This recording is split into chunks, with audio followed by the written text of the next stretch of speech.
That's interesting. Right. I wonder why. I mean, I don't really know why that would be. MMA fight, brother. They got a great lead-in from SmackDown with Hell in a Cell. That bummed me out. We're live, so I will not talk about this anymore. Yeah, let me tweet that we're live from the official account. I didn't get any of that, and like, it kind of ruined my enjoyment of the whole thing. I'm gonna be honest, but whatever. Ruined your enjoyment of the pay-per-view? Just of watching like Ray and Roman. Like I tried to like get into it the same way, but it's just like, oh, this is just lame. You know, they cut into ad breaks and shit. It's just... Yeah, fair, very fair. What are you drinking, Joseph? Shoot Pepsi? Pepsi Max, pal. No, I don't do shoot Pepsi. My hands got all fucked up then. I like went to I was going to take a drink from my microphone. It was very scary, Jeremy. I don't know if people can see that. I was like this, Today, How are we, folks? We're live. There are people here. Apparently. Yeah. We just had a therapy session about Ben Simmons. We did. And it felt shared because Jeremy and I are both just like, well, are we wrong to think this guy's good? I don't know. Still really good in 2K. I still love him in 2K. I did a 2K gimmick over the weekend, and I'll never play with this team. I played like one half. My starting lineup was Rondo, Andre Robertson. Holy shit! Who was my... Oh, Simmons was my small forward. Oh man, the shooting. Draymond and Gobert. That was my starting lineup. Not even like scoring either, like just guys, just big tall guys. Dude, defensively, like again, I played like one half defensively, and my bench unit was I called it with my friend. We called it the football team because that team's like all defense, and then the bench unit is Lou Williams, Seth Curry, Joe Harris, Davis Bertans, and Mike Muscala. So it's all just like 3-point shooters who can't defend. Variety, man. Variety's the spice of life. It's that wrestling buffet shit. I'm imagining the half-court offense just being Rondo, like just crossing half and just throwing lobs at the rim. But guess I won't catch it. More or less. See, the thing with that team is like it sounds bad. In real life, it's obviously a horrible, horrible team. But like 2K wise, like you get a lot of stops with that lineup because like all those guys can guard, and then there's rim protection with Gobert, and like transition offense in 2K is like it's souped up in a big way. So you get like Simmons going in the half court and everything, like and like Robertson's a much better dribbler and passer than he'd ever be in real life in that game. So just a lot of transition buckets with that team. I've said it to you before, like you'll see teams in the sim with like 60 games, you check their line, it's like Steve Adams at the power forward. I mean, not sure, but it doesn't feel like that's a thing that should happen, but whatever. Anyway, we shouldn't talk about basketball, Jeremy, because I don't watch real sports. Okay, there's 22 people here. We're apparently here to talk about Hell in a Cell, because I don't talk about real sports. JJ was a coward and didn't watch the show. Wow, JJ. Yeah. He watched Nitro instead the next morning. Wow. Fair. How did the Bucks pull that one out? Dude, that last KD shot was like... Dude, that last KD shot was like a WWE pay-per-view finish, right? It was like... grand opening, grand closing. It was a very... he had an amazing game. It's not on KD, but you got to admit it was a very flat moment, right? Seeing that thing just sink 4 foot below the basket, it was like, oh. Yeah. I mean, fuck Kevin Durant, but, like, what a performance that man turned in Game 5 and Game 7. Like, just... I don't understand. Like, dude, Milwaukee screwed it up so bad in the final minute to even, like, make it that close. They were up 4. And then, like, Giannis wasn't guarding Durant. They ran that junk offense with, like, Middleton getting a bad shot and Holiday getting a bad shot and Brook Lopez not knowing how much time was on the shot clock. And then Durant hit that shot to tie it, and then Giannis hit the whatever he hit on that final play.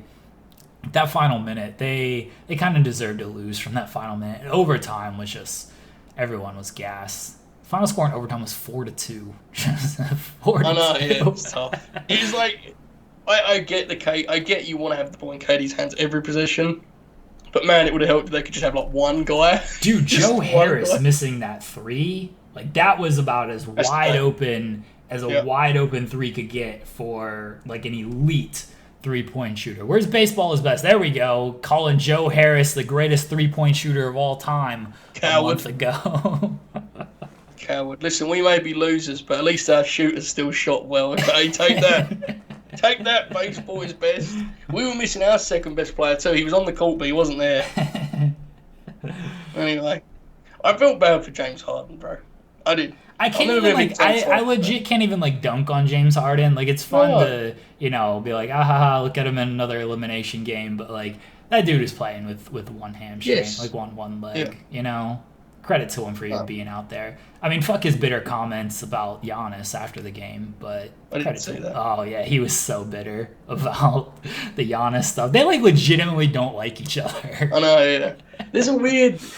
What's interesting about that is, in fact, we will talk about Hell in a Cell in a minute, but there's a weird, like, I feel like neither of those guys are like the most beloved stars in the league. Yeah. Just based on like what you see, the way people react to them and stuff. It's interesting.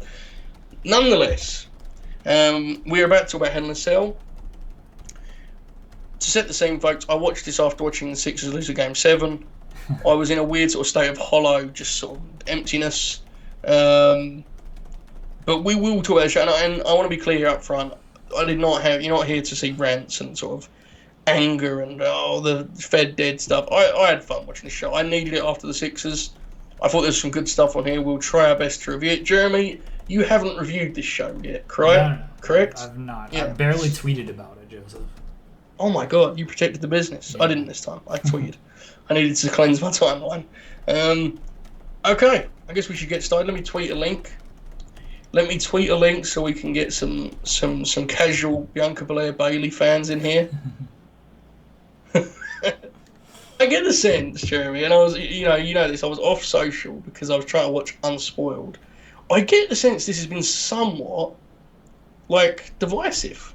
Did you see this? I saw some pretty negative reviews for this match. Joseph, not only did I not tweet about this event, I pretty much stayed off Twitter during this event. Was that because you didn't want to have it spoiled that the Fiend Bray Wyatt would be returning? That's because I just, I was watching the game. I was watching the Sixers game more than paying attention to Hell in a Cell. And, Sorry to hear that. and, I don't know, man. Yeah, I was on the watch along for a good chunk of it. So, I was, watching. I was, kind of watching the show, bantering with everybody and watching along. I just wasn't on Twitter much during the show. I just didn't care. Yeah. That's fair. Okay, so this match was one that I didn't realise was a Cell match until Saturday night, Sunday morning maybe, and I was concerned about that, and I think that is a factor in this match. I've got to admit, I like it a lot, but I do think it was an issue in the sense that it never really felt like a Cell match to me, even though they tried their best to include kind of weaponry and shenanigans. It started very traditionally, which I don't think helped. Bianca just shined some, Bailey bowed to ringside, and it was like they're just doing a match and there's a big red cage around them, which is, again, I want to stress, this is not me criticising Norman. I think it's a shame they were put in this position because it's not only were they jammed into a Cell match on late notice, they were following another Cell match that happened 2 days earlier on television. It's a difficult spot to be in. Right, so anyway, there's a lot of weaponry here, and it begins with Bailey getting the chair, which I think Bailey would look at as sort of symbolism of some. Bailey's very attention to detail, right, Jeremy? Fair to say? Yeah. Fair to say Bailey's pretty locked into what she's doing in these matches. It's a strange start tonally, but I do think things really, really pick up. I loved the part where Bailey blocked Bianca's hair with a steel chair, which made Bailey's hair seem like it was like titanium. So much over that. I laughed so much on that. Bailey then cut her off on the post and just went through the gears, man. She locked in, the intensity went up, and the match was now. I was like, okay, I can settle in now because Bailey's about to bring that aggression that this thing needs. Whatever I'm about to say, I want to make it clear now. I am not being dismissive of Bianca Belair, who is a star, and in pro wrestling you need stars more than you need 101 mechanics. Okay, but I need everyone to appreciate the job that Sasha Banks and now Bailey are doing in terms of positioning Bianca to positioning her to succeed in a way that's takes that star status and just cements it. I really, really can't stress it enough. This match, I thought Bayley was absolutely incredible. And it starts here as she goes after the shoulder. There's another great little Bayley moment here, folks, where, and I love this. You probably spotted this, Jeremy. When she got the steps to go in the ring, do you remember how hard it was for her to lift the steps? Mm-hmm. She was pulling these steps with all her might. For 2 minutes later, Bianca picked them up easily and launched them over the top rope. It's like, Bayley just set the tone there for Bianca to look even stronger than she already did. You know, little things like that. Bayley is so switched on and smart because she's always thinking. I can't be more complimentary of how good she was here. And that's just a tiny little example. There's just a bunch of creativity as of late with Bianca's hair, and it sounds so silly sitting here and talking about her hair like it's a pivotal piece of storytelling. It kind of is, though. You know, you had the great bit where she tied at the bottom rope. You know, and I must say, when they fought to the outside of that step spot, they really kind of upped the nastiness in a way where it started to feel like a cell match. You know, they used the cell. They had that part where Bayley bit her. She did the flip powerbomb thing, which always scares me because it looks like a concussion waiting to happen, but it seems fine. Seems like everyone was fine. She then did the tremendous thing where she completed her kendo stick plan. Like she had adjusted her mechanism of the kendo stick. She had tied them together like Darth Maul's lightsaber, Jeremy. And Michael Cole's like, she tried this at Hell in a Cell, and Bayley goes, "Shut up, Michael, they watch me." It was great. It was tremendous. I must admit, that's one thing. I'm not missing any of these empty arena shows because, God almighty, wrestling in empty arenas is terrible. But Bayley has done a good job of making it seem alive, the setting, by talking shit with Cole. And that's, you know, that's it's not saying I'm going to be like, oh, I really missed that, but it is a cool little thing, and it's a credit to her. What's interesting about Bayley is, it's since the crowds went that she, to me, has found herself as a heel. I'm intrigued how crowds react to her. I feel like they may have a babyface on their hands. I have no clue how you pull that off, though, character-wise. I think people are going to cheer Bayley. But we shall see. Nonetheless, the plan does not work because Bayley's a heel and she rules. So instead, she takes a spinebuster through the kendos, which looks awesome. I don't think it sucked. Yeah, bump-wise, right? Yeah, it was a great spot. It just looked like it sucked. There was no, bump mat either, stunt pad deal, like Drew had later. She just took it. She's not a coward. I will say that I think they probably could have got more out of that because, as Jeremy just said, it looked like it sucked and they moved on from it about 30 seconds later. But, these things happen in MMA, right, Jeremy? So we accept it, we move on. Did you watched Dynamite, right? Yeah. The cage fight and then everything that happened afterwards. I was like, sometimes I think I wrote that article and I think my tagline was like, sometimes these things happen in AEW. Exactly right. Just to pop a couple people. We should talk about that because that popped me in a way that I never thought it would. It was just funny to me, that match. But anyway, Bayley goes back to the arm and she does that also. Again, the creativity. She ties Bianca's hair to the bottom of the chair. And of course, being like a Bond villain style heel, she's just celebrating. And she's like, "You can't do anything. You're tied to the chair. I have won now. This is victory, man. You know it's going to backfire." And to me, that stuff still has a charm, man. I know not every villain needs to be like the mustache twirling, idiot. But sometimes it's fun. Sometimes it's fun to just see a heel that always they're not as smart as they think they are. I think Bayley does a good job of walking that balance. I think the promo stuff, from what I've seen, they could tonally change it. I think it's probably a little bit too comedic at times. But in match-wise, I think she does it really well. She has a nice balance to her stuff. So anyway, there is a slightly messy moment where, and I don't really understand what this was doing in the match, but perhaps I missed something. But there was one moment where Bayley goes for her knee, which always looks very good, and Bianca blocked it with a chair. It didn't look the way they wanted it to. It was a little bit messy. She could have moved it a bit further away, but not just that. It led to this sort of this idea that Bayley's leg was hurt, and it didn't really go anywhere for me. Perhaps I need to rewatch to get that, but it felt like that was a little bit of wasted motion, in my view. But nonetheless, they did that, and then, in another great spot, Bianca ties herself to Bayley with the hair, and does this awesome comeback. Bayley now wants out, and I didn't have a problem with this, because to me, Bayley had actually taken a lot of the match with that control segment. I thought it was fine for Bianca to get this sort of show of clear dominance. I get why people are very cautious with these pushes. I think Bianca's special enough that you do it. I really do. But nonetheless, they then get a ladder involved, Jeremy, because everything meets Michaels everywhere. Produced this shit. He did. He did not, to be clear. It's probably like Michael Hayes or someone.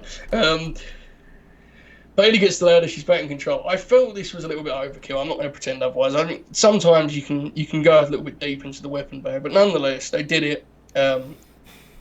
I wouldn't have done the finish with the ladder. Again, a little bit much for me. But nonetheless, I appreciate Bayley setting her leg to protect it a little bit. I guess that was the point of the leg, right? Just lessen the rose plant gimmick. I guess that was it. Yeah. That's fine. Then Bianca did the awesome ladder spot where she did a senton on it. And the idea of that was basically like, Bayley's always a step ahead, but this time Bianca's was quick enough to make up the difference, which was cool. And then you had to finish with the KOD on the ladder, which looked great. Incredible bump. I was very good, man. I really liked it. I think this is Bayley's best performance as a heel for me personally. I really, really thought she was brilliant here. And Bianca was right there with her, man. She's for so long we talked about the big six in the women's division and this idea that, like, you have the Horsewomen, you have Asuka, Alexa, the rest is a clear tier below. To me, Rhea is struggling to break into that, even as champ. Bianca feels like she's at the top of the list now. So that's a credit to the people that are working with her and the credit to creative. I haven't watched the TV closely. I understand some of that's up, some of that's down. To me, though, watching the big matches, I think they've really done a good job of just like, Bianca Belair is one of their biggest stars. Get on board. She's a game changer. I really have no complaints, Jeremy. I mean, again, a little bit excessive at times for me in terms of the stuff they did, but I thought the match was very, very good. What did you think? I enjoyed it. I don't know, like, so people were actually like sort of down on this, like legit. I thought this was maybe the best match on the show. I don't know. Like, yeah. I thought this I've seen both sides. Yeah. There's people who agree with you and I, but there's other people that are like, yeah, I didn't get it. Those people are stupid. I thought this was a great show. A great match. Yeah, I really enjoyed it. Bayley, like you said, she puts together something typically that's very cohesive and likes to throw in those little details that you can kind of sink your teeth into. And Bianca, she's been in there with two of the best. I mean, Bayley and Sasha are two people who can definitely protect her and make her look good, and that's what they've done in these big matches, and I think Bianca looks better for it. I love the finish. I thought the finish was very good on that ladder. Did it overstay a little bit? Maybe. Could they have used the cell more to make it seem like it was a cell match? Yes. Like, I do think they should have tied her hair to the cell or something, because then at least you get the cell involved. It didn't feel like it was an actual cell match. It just felt like it was kind of like a hardcore match, and then they just had the surrounding of the cell. That's a criticism of why are you doing this pay-per-view and just to throw cell matches on there, and why'd you do the Roman and Ray match on Friday, so you had to throw another cell match on this one. Like, because they probably, honestly, like, they probably knew that they were doing this match. I mean, they announced Ray and Roman like late Thursday night. So Bianca and Bayley probably found out they were going to be in the cell like late Thursday night, early Friday morning. So they probably didn't have a ton of time to like actually put together a legit cell match. So I think with that, they did the best they could with the elements. I do think they should have incorporated the elements more. I still thought this was a great match, though. It's really interesting when we're getting ahead of ourselves. When you consider that that's what they did, Roman and Ray was taken off. Isn't it staggering how the main event ends up? Like, yeah. Not the match, but like the finish feels like something you'd have done in the opener. It's just so strange. You would have thought they had some big plan, but nonetheless, we will get to that later. Jeremy, JBL still wants to watch the game. Did you know that? Still wants to sit in a bar, watch the game. I told you, dude. This commercial airs all the time. I know. I'm going to mention it. Just want to drink a beer and watch the game. Every time I review one of these shows, I'm going to mention it. It pops me. I didn't even watch it. I just saw they were doing the and I was like, okay, I'm going to write JBL wants to have a beer. They did a Bianca Belair promo. Bob has his ladies. Alexa. Okay. Alexa was not one of the ladies. That's just what my note says. I'll go no further into the playground stuff. I would much prefer Alexa be one of Bob's ladies at this point, but we'll leave that. The Cesaro man and the Seth Rollins. I'm going to upset people here, but we have to do these things, Jeremy.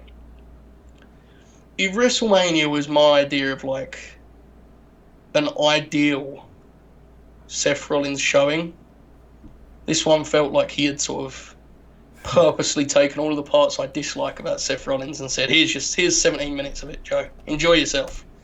This wasn't my thing, guys. I'm sorry. I know I'm probably biased, but I just thought this was like... I mean, they worked hard, but I didn't think Seth's stuff was where it needed to be, man. Seth's really doing, like, cosplay offense. It's frustrating me, Jeremy. Like, you know the low-key thing he does? Dude, he's got to do that with something. Low-key would just kick guys in the head with that thing. You can't just brother it. It's like, I thought he was really off here. But anyway, he jumps in his entrance, they brawl at the bell. Cesaro immediately takes control, and then Seth cuts him off on the turnbuckle. He does an eye poke thing. I text Jeremy Lambert, is this a thing? Is the eye a plot point? Jeremy, of course, answers, I don't think so. I don't watch the shows, I don't know. So we do not know.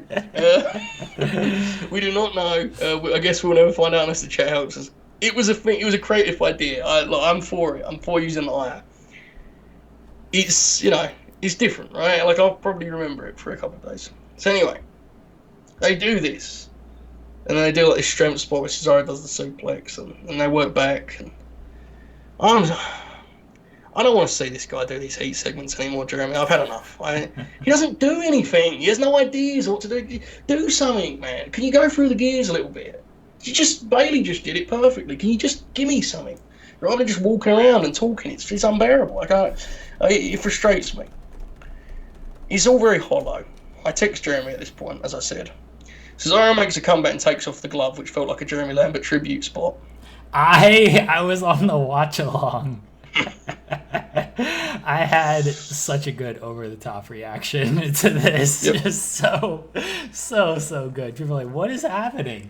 Yeah, it did feel like, it was just a spot just for me. But it did. I need to clip my reaction because it was great. There you go. I don't think it was a spot just for you, but I 100% also believe that. That's just it's my brain. Anyway, he kicks the thing. He keeps running wild. They do some back and forth. And then Seth just starts fucking just screaming shit. You can't beat me. You're never going to be better than me. Okay, he's doing this. He's mad. He grabs the crossface. And then, like, Cesaro counters the point of at this point in the match, Seth is like angry about something, okay? And I guess the fact that he hasn't beaten the Cesaro man. So he gets a crossface. And then Cesaro gets free and he just like does his moves. I would like him to do something that's more fitting, him being very angry, rather than doing like, Phoenix, whatever the fuck. It frustrates me, Joe. It's difficult. But anyway, he does that, he does his moves, they go back and forth some more, and then the finish, unless I missed something really just mind-melting stuff, he kept kicking the shit out of Seth's arm, and then Seth just rolled him up with the arm. Did I miss something? Why did they do that? Cesaro kicked his arm 15 times, and then Seth just rolled him up with that arm. Did something happen? Joseph. I honestly watched this. I didn't go back because it was 5 a.m. So I may have missed it. But it appeared to me that an extended spot where Cesaro got fired up and kicked him in the arm a bunch. Seth then just rolled him up, and the commentator's like, he stole one. And it's like, he just rolled him up. What happened? Whatever. Also, do we like Pat McAfee? I am not sure yet. I like him sometimes, and other times he goes a little far for me. I don't know. He totally needs to find his middle ground. I love Jimmy Smith though. I thought he was great. Pat, I have my moments. I enjoy Pat McAfee because at least he has some excitement, enthusiasm, yes. And is it too much sometimes? Maybe, but I'll take that over just mundane nonsense and just let me call the product how I'm told to call the product type of stuff. I like McAfee. I like Jimmy Smith too. I think both guys are actually doing good and bring something different. I've gotten very good at just tuning out any and every announcer at this point, but I think both guys are good. Usually the announcing that stands out is just shit that is god awful, and neither guy is really god awful to me. No, I agree. I think he's good. It's just I don't know if I like it. Yeah, that's fair. Yeah, Third Man says McAfee's playing fanboy. That can be hit or miss for folks. It's true. He is very just happy to be there, very just feels blessed to be in that position. And but at the same time, I will take that over just, all right, what does Vince want me to say? What robotic thing does Vince want me to say now? I'll take that a little bit of enthusiasm. That's what I like about Don West. Kirby, thanks for resubscribing with Prime. It's Prime Day. Then Kirby, why are you gonna be mean and say how about them Sixers, Joseph? Why are you gonna do that? That's not nice. You're gonna be nice and resubscribe, and then you're gonna be mean to Joseph. I don't like that, Kirby. Just classic, just one up, one down, right? Like just never any strides with this community. Just always attacking. It seems like the chat has conceded defeat on this Seth Rollins finish. I have not seen any explanations yet as to the arm being used for a roll up. I didn't like this match, Joseph. Good. I didn't like this match. I didn't like this match. Like, was like the work was good and stuff, right? Like it's tough to be like, oh yeah, these guys just it was sloppy work or anything. Like the work and everything was good. They technically sound, Then not a fan of that either. All right, that's fine. It had Cesaro, man. Like, I mean, yeah. I just don't. I feel like Seth needs to find the offense that fits him. That's what I'm saying. He was throwing some strikes where I was like, it's not only that, but like this match was apparently shorter than Bianca and Bayley. I thought this match lasted like half an hour. I legit thought this match lasted half an hour. Like this match felt like it took forever. I thought it kind of peaked with like the glove stuff, and I would have like just did more. Yeah. Like, I would have just kind of done a finish, like, right there. It's like, all right, you've taken the glove off. Like, that's, like, seemingly a big spot and everything because this glove has been a staple of so much. Remember when they replayed the UFO, like, 5 million times on SmackDown? You probably didn't watch a full episode of SmackDown, but it was a big thing. Like, after WrestleMania, they replayed it, like, 3,000 times on SmackDown. And then, like, they just haven't done anything with it since then. It's just like, hey, let's just replay this cool move a bunch and then never use it again or explain why we did it so much or anything like that. Yeah, I didn't like this match. And, Rollins winning. The finish wasn't good. It's like, oh, okay, he just he caught him and stuff. Like, cool, whatever. But after getting his arm worked over, it's like, is that really the finish you want to do? And it was such like, oh, Cesaro won the first two matches, but then Seth is going to win what we all consider to be the blow-off match. So it's like, all right, what does Cesaro actually gain from any of this? And it seems like Seth is going to now move on to face like Edge at Money in the Bank or something. It's just, I don't know what this did for anybody. It wasn't a great match, and I don't know what it accomplished. But here's the thing, okay? We got to be realistic with ourselves, and we cannot be surprised that they have plans for the Seth Rollins and probably no. Cesaro. Right? I know you're not, but like it's one of those things where it's just, of course, like. I'm glad we got this much with Cesaro. I didn't think we'd get any. So the thing is Kirby said, let's be honest, Seth turning into Spot Monkey, and it's not. The thing with Seth is he's never, to me, figured out what he's trying to do as a heel. In ring, the promo stuff, people like it. It's not my thing, but I get it's good. He's obnoxious, okay. He has very few ideas to me in terms of what he's going to do in control of a match. So what he instead does to me is he puts a lot of dead air and sort of filler in there that effectively I could walk out of the room and come back and I have missed nothing. I have not missed. So when I was at Bayley earlier, to me, she has ideas she's going to put in there. And if she wasn't always this way, I feel like she's done it the last maybe 6, a little bit more months. Probably back to the Sasha match. But, you need ideas that keep me as a fan paying attention to what is going on. To me, Seth's just stalling until he can do the stuff he enjoys doing, which is the finishing sequence. Jeremy said it then. The glove was the comeback. Then they just went back and forth a bunch. It was a weird one. And the thing is, I know people like this match, and I get why they liked it. I just thought it was genuinely. I thought it was pretty disappointing, but I'm not surprised. It's maybe a me thing, but nonetheless, I will get to KO and Sammy J. Ben. Trust me, I got you on that one. That was something. Okay. Speaking of things that were worth talking about, Shayna Baszler is here now. She's cut a promo. And she's here to fight the Fiendess, the Alexa Bliss. I think everyone in this chat knows how I feel about this whole gimmick.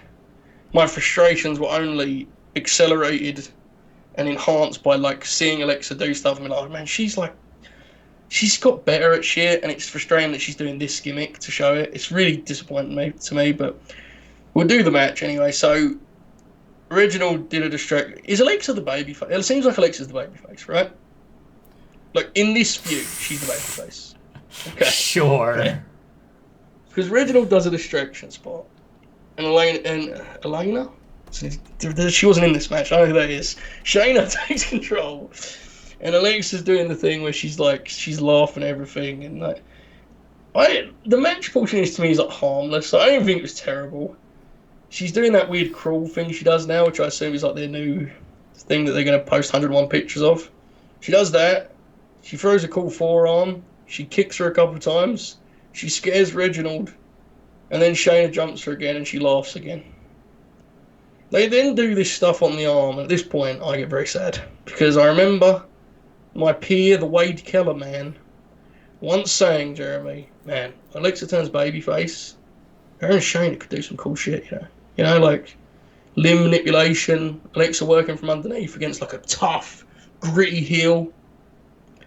I'm sorry to say that is not where we've ended up, unfortunately, Wade. Instead, we get all of those things. They all look good.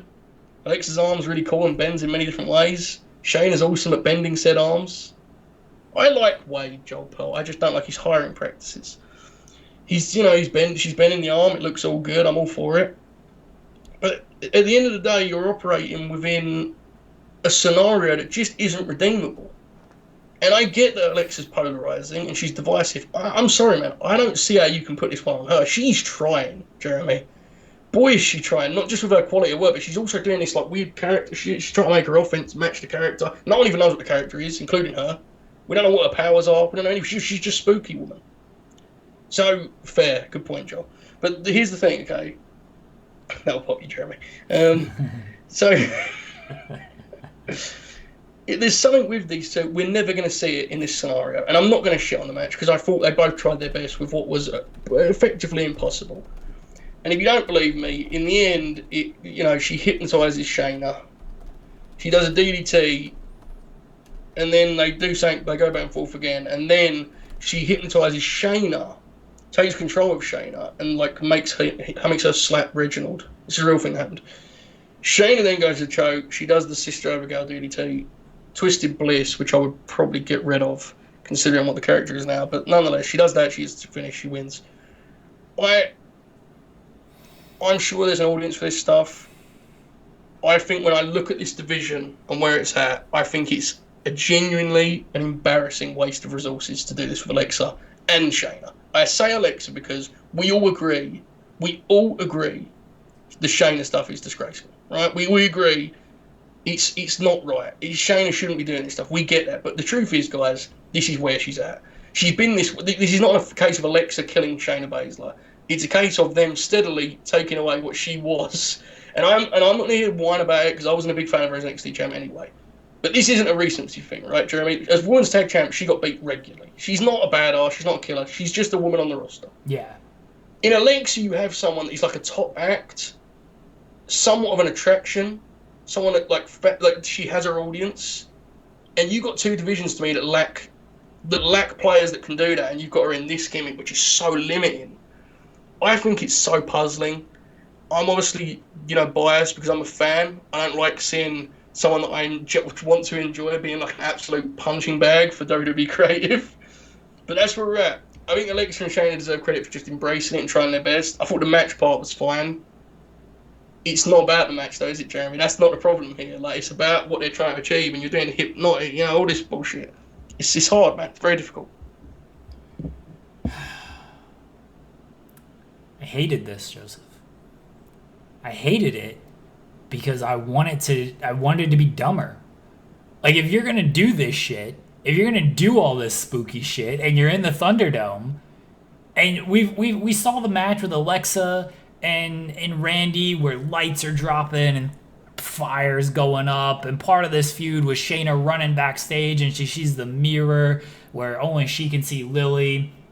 And shit's dropping backstage and whatnot. This is your last pay-per-view in the Thunderdome. You can do your smoke and mirror bullshit for this time. You're not going to be able to do as much when you're back in fans. They're still going to find a way, but you're not going to be able to do as much when you're back in front of fans. So go all out with that stuff. They just tried to have, a wrestling match that didn't fit the story that they were actually telling. It was let's do some hypnosis shit that we've already seen before. Like Alexa gave her a leg cramp like 2 months ago, where Shayna wasn't looking at her or anything. She just turned around and her leg cramped because Alexa was on the stage. Like, there's no. I know this sounds very stupid, but like, there's no cohesion to this magical story here. Yeah. Like, what is Alexa's actual power? Does now she has to lock eyes with the people to hypnotize them, where before she could just like do it? Did Lily have the powers? Is that why? Like, just what are we doing here? Like, if you're gonna do this over the top wacky shit, which look, I do a bit on it because I just think it's hilarious and I've just accepted it. But like, if you're gonna do this stuff, like actually go full all out with that kind of stuff, kind of like they did with the Randy match. Like, did I think the Randy match was good or anything? Of course not. But like, for what it was and how stupid it was, like, good. At least you're trying to make it stupid. This is like, oh, let's work an arm hold. And let's say, look at me. And then let's, do hypnosis. And it's like, I hated it. It could be one or the other, right? So, like, you're right. And in the same way, Alexa could I wouldn't do it, but Alexa could just basically be a normal wrestler that's like, it's like sort of a horror movie homage. You know, like, she doesn't have to do things where she takes control of it. All I'll say is this, and we should move on from this because I don't want to, I avoided talking about the Sixers because I wanted to keep my blood pressure down. I don't need this. But anyway, here we go. Just get us that way. I worry for the people involved when the crowds come back because I know how they operate. And people can laugh at me. They can say I'm wrong. I'm telling you, folks, something's going to happen here, okay? And when it does, I'm telling you now that Uncle Bruce and Vince will not put their hands up and go, oh man, maybe we should have figured out what our special powers are. Maybe we should have done this special power. It will be on the talent. It will either be on Shane for not selling it or Alexa for not getting it over. When that happens, will hopefully be the next time I talk about this because I do not want to review any more of those matches because they hurt my feelings. But when it happens, I will not be taking no victory laps. I would simply want everyone to just nod their head silently and say, in here, just say, that Joe knows what he's talking about. Because it's going to happen. Do you know what I mean? It's going to happen. I believe it. Anyway. I believe it. This shit sucks. It's a shame. It's a real shame. If you want to do it, just go full bore with it. Or just make it make some type of... I realize you're not going to make this type of shit make sense because they don't know how to make this type of shit make sense. So that's why if you're going to do it, like, just go full bore with it.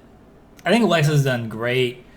I thought her offense looked very good in this match. I think they could have, like... Dude, she's good, man. Yeah. Like, they can have a very good wrestling match if you just let them have a very good wrestling match. This was not set up for them to have a good wrestling match. This is set up for them to do some wacky shit that people were probably going to hate. But at least if you're going to do it, then, again, just commit to it. Instead, they're just like, let's just kind of do a half wrestling match, kind of do a half, like, spooky match. And it's like, make up your mind on which one you want to do. Look, man, I think, and I've thought this for a long time, since Alexa came back from the concussions, she's, like, changed the way she approaches it. And I mean in a positive way, in the sense that, to me, it strikes me as she's realised the best way to do a lot of this stuff is to just throw yourself into it physically. Like, I vividly remember her work in Bayley when she came back. And they weren't great matches by any means, but, like, she took that horrible sunset flip thing in the corner, remember? And from what we know, the agents were like, let's maybe not do that after a concussion. But she's got a different... And I think physically, she's at a place where she can have her best stuff. I think she's definitely a better babyface in the ring, too. Unfortunately, she's playing a clown. So it's, it's very difficult for her to show these things. But nonetheless, let's move on before I start crying on camera. Sami Zayn, Kevin Owens. I have to say, I think it's a little bit sad that this feud is at a point where I go, oh, shit. But they get me, they win me over because they're so brilliant. And I really did love the match. But it is a little bit of a shame, Jeremy, I didn't really appreciate these guys were going to wrestle, and they came in the second hour, and I'm going, oh, okay, we'll see how it goes. But here they are. Now, I was very confused at times here because I didn't watch the television, but I figured it out. Michael Cole explained it to me. They brawled at the bell, and Owens is kicking ass, and then he gets cut off. And he cannot breathe, Jeremy. I don't know if you picked this up. He cannot breathe because of the Nigerian Now. Did you know this? Yes. The Nigerian Now is a fucking awesome name. God bless. I love the Nigerian. I don't even know what it looks like or what it is, but it sounds great. It's just a thumb to the... like Umaga? Yeah. That'll do? Yeah. Okay. I like it even more. Okay. It's breathe, and this basically is the trend, the theme of the match, whatever. brief kind of Sammy being in control, Owens selling his absolute heart out, like really giving it his absolute utmost, and just firing back when he can. Talk about fighting from underneath. Kevin did it great in this match, I thought. It's not an easy sell, I'd imagine, Jen, right? The one where you lack breath because of the you lack wind because of the Nigerian now, but he did it, man. And also, yes, Carlo, we started very early. I apologise, my friend, but this is what we do now. That's on me. I was the one who wanted to go early. It was a tribute to Tony Khan. We changed the timings of these things, but anyway, he's got a bad arm too. My notes don't tell me when that happened, but it did happen at some point. Out of nowhere, Sammy Jones just did his dive, and I was like, man, he hasn't done that dive for a long time, I feel like, but I could be wrong. But he did it here, and they're doing this they're selling it as though the match needs stopping, and he's physically he can't compete, and he's doing this with such commitment. It's like, maybe they do a stoppage here. Like, it's tremendous. I'm all for being creative enough and being bold enough to just do a match that's completely different. This isn't a star ratings play, this match. But it adds some variety and it adds some drama in a different way than we used to. We know these guys can go and do their best moves against each other. This was the kind of match that genuinely, and this is probably a lie, but I genuinely believe I could remember this match because it had ideas. I'll remember the throat thing, that stood out to me, so I'm for it. He fights back, and he is such a good babyface. Kevin Owens is what a fabulous babyface. He fires back, and he does this kind of idea that this is his chance. He's going to have to just go for it, and he does the swanton off the apron. It's blocked, and it really is a feeling of helplessness in the sense of like, man. So with the thought is that he was legit injured. I don't know what the deal is with Kev, guys. I haven't texted him back, but the thought really was like that was his chance, and he's blown it. Sammy then they did this nice deal where it turns, where Sammy is suddenly hitting everything he's got. Because every time Owens goes for a comeback, his bad arm lets him down. And Sammy's hitting every big move in his arsenal, and he can't put Kevin away now. And there's a desperation to him. So, and again, this is executed perfectly. It's a very simple match. They don't really do a lot. They just have this idea, this central narrative, and they make the most of it. So I don't know what Kevin's situation was on, but when he was selling that thing like the kickouts, and again, if he's legit injured, then best of love to him, best wishes to him, all that good stuff. But he was like clutching it on the mat and all this stuff. It was such a gritty, intense, physical match. It had real heart to it, this match. I felt it, It wasn't guys just doing shit for the sake of it and hitting the runtime. It felt alive, man. And that's hard in this setting that's so just like sanitized and so just, pristine. But nonetheless, Kevin's so desperate he needs to get some separation. Hits a stunner on the outside. 9 count, New Japan spot, Jeremy. They did the run it close count out spot, which I actually bought. They then brought him from their knees. And Sammy's got his nose is bleeding because they're just kicking the shit out of each other. And man, does blood add something to it. Suddenly this has got even more weight and gravity to it. They're stealing each other's knees, nailing each other as hard as they can. It's physical, man. You can really feel the shots. Gritty match. And then Sammy, I can't remember how Sammy ended up, but he got back in, kicked him in the back. Kevin went throat first into the rope. That's perfect. Stumbled up, had overkick. That's the win for Sami Zayn, who obviously needed it. I think there's a conversation about Kevin and what's next for him. I don't know. Maybe it's worth delving into that. But as a match, what a cool little piece of this rivalry this was. I thought it was a really different, pretty special match, man. And when you think of these guys, you'll always think of them, I will anyway, as Sammy as the babyface, Kevin is the heel. This was if you had any doubts about how versatile these two guys are, this is the match, right? I mean, this was a for what it was a masterpiece. And it's not me saying it's a classic or a match that you contender. What I'm saying is they got given these certain set of pieces, and if it was an injury, even more so. They made something that stood out to me when I went into it going, oh, these two again? Two of the best, two of the greats of their generation. Tremendous match. I don't know if Owens was legit hurt. That seemed to be what people wanted to speculate and stuff on. He tweeted that oh, now I need time off and everything. So who knows again if it's a legit injury, if he just sold it well enough to where now he's going to take some time off until spend time with his family or whatever he wants to do. But I tweeted jokingly a couple weeks ago that like people complain about WWE, stifling creativity and everything. It's like, no, they give you the same match over and over again to like, really enhance your see how creative you can be to come up with different ways to wrestle the same guy every single week.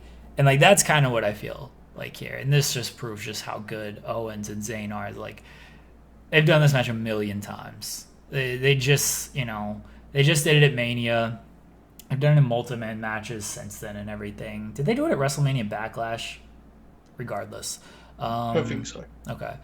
They've done this match a million times.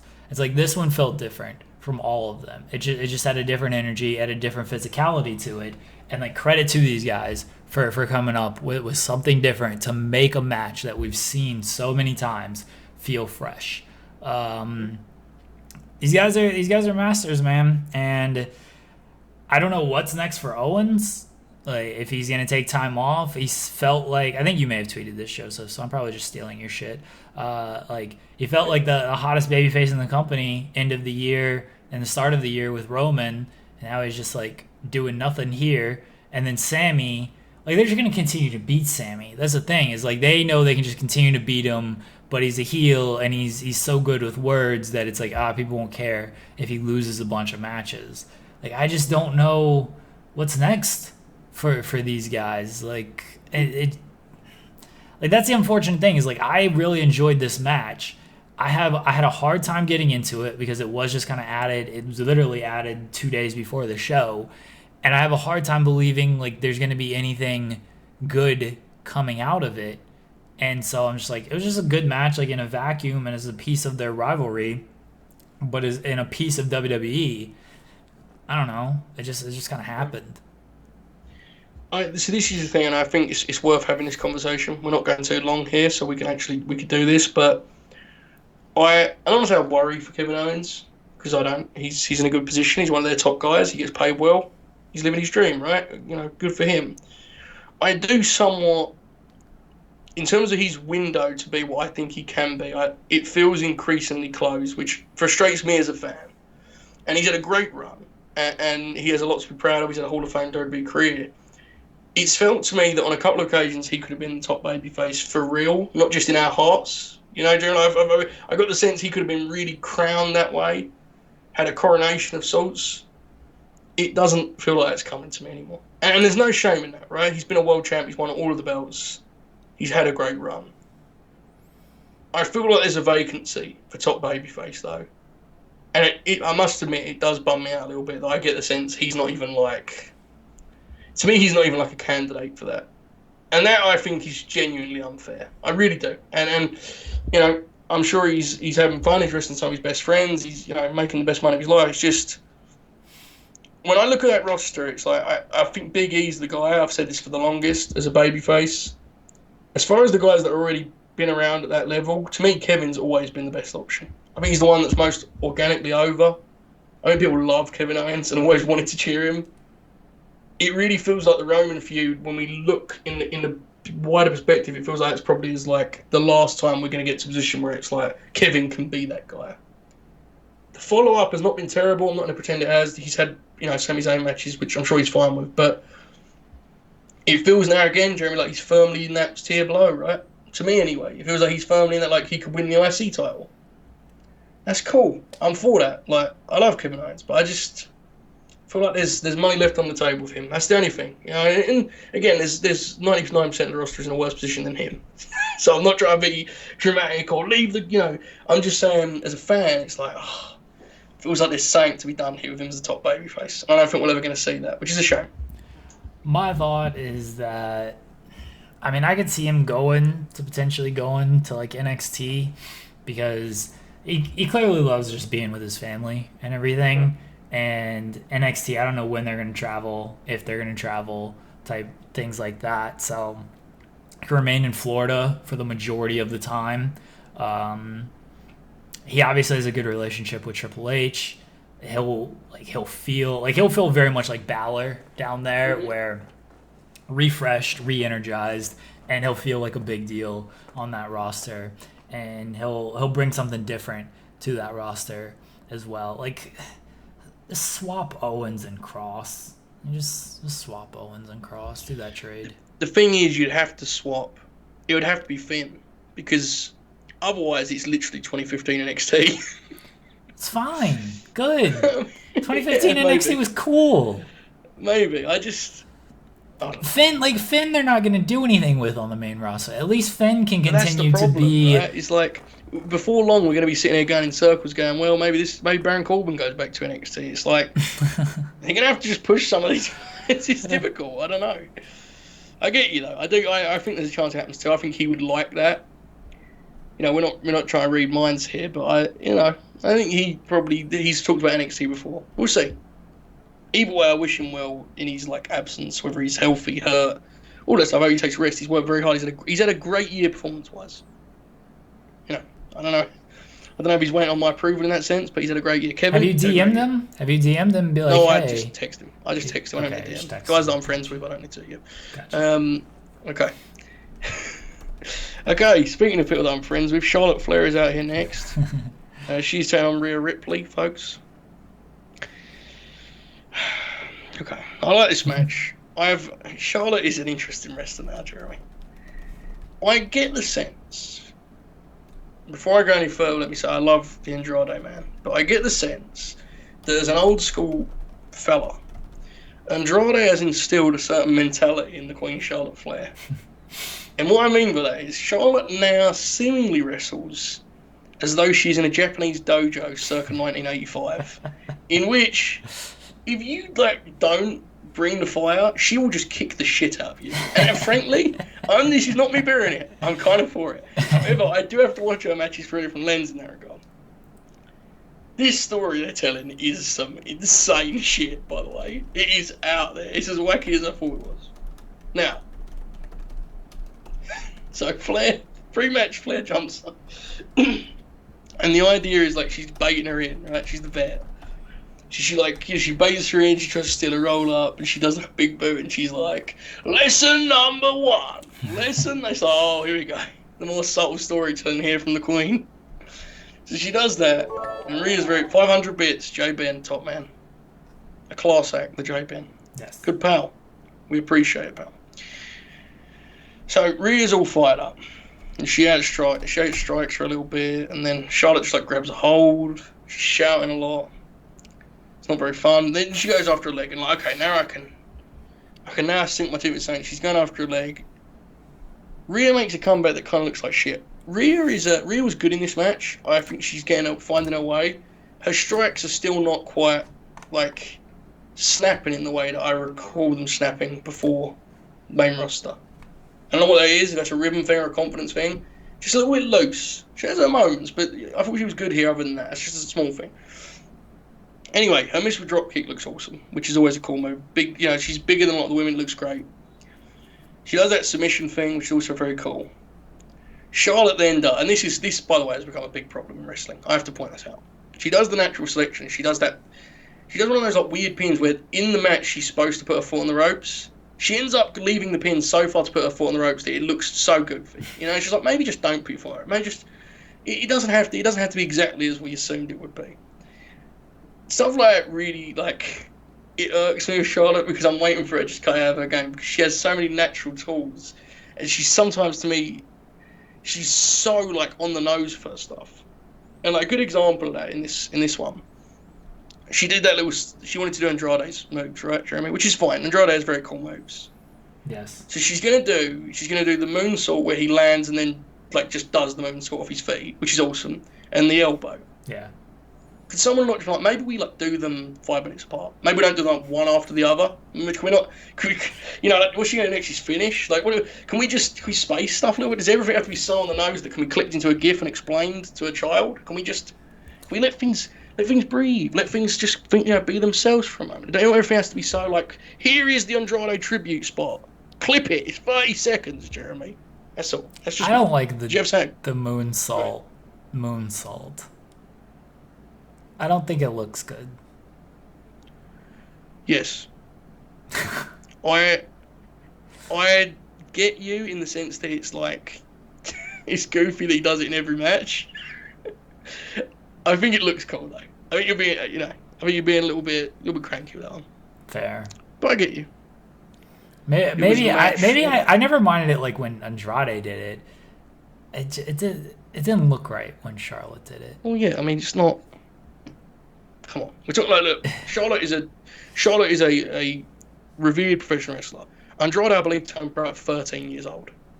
Slight difference in the movements, you know. I guess my issue with it is like, is this the first time she's done this? The moonsault? It's the first time I've seen her. Yeah, it's the first time I remember seeing it too.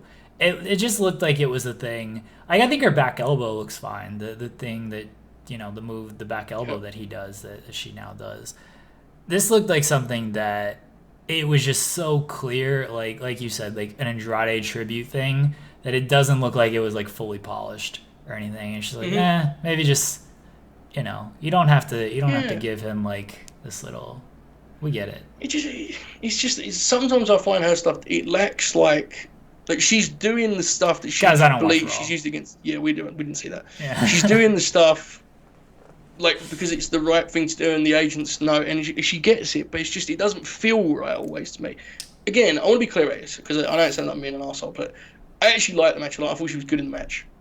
Some of her like quirks have just grated on me because I have to be honest, guys. I just feel like I've watched her in these title matches a lot, and I don't think there's a human on earth she could wrestle that I would be like, I'm pumped to see Charlotte verse. At this point, man, I feel like I've explored every avenue. You know, I'm cool. It's not her fault by any means. I've seen enough Charlotte Flair title matches. I'm done. I'm sorry. This was a good one. I'm just being honest with you. Nonetheless, Rhea sold pretty well. She had an awesome German suplex. I do like this matchup, though. I do like this. You know, this kind of, they're both, the frames are similar. Offensively, they're different enough that you have some variety in there. They can really brawl and go back and forth. I like it. I do like it. So anyway, Rhea did a superplex, which was a tribute to me because that's the best move in wrestling. They did a nice physical brawl. Rhea was starting to lay stuff in there. She looked a bit more confident. They then do a finish. Charlotte versus Eddie Kingston, that would not do it. Absolutely not. How do you think the Becky Sam matches that would make you want to watch Charlotte Flair? Oh. Fair suggestion, but no. Although Eddie could do something interesting with the chops, I feel.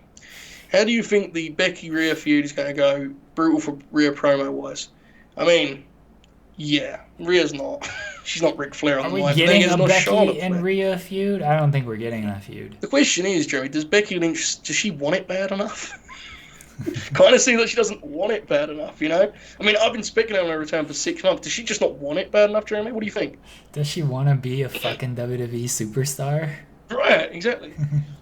Exactly right. I mean, see, you have to ask the question, guys, because, I mean, look, at the end of the day, we were talking about it at Mania, and she still hasn't graced her president. Does she love this business? Yeah. Does she? You have to ask the question now, folks. You have to ask.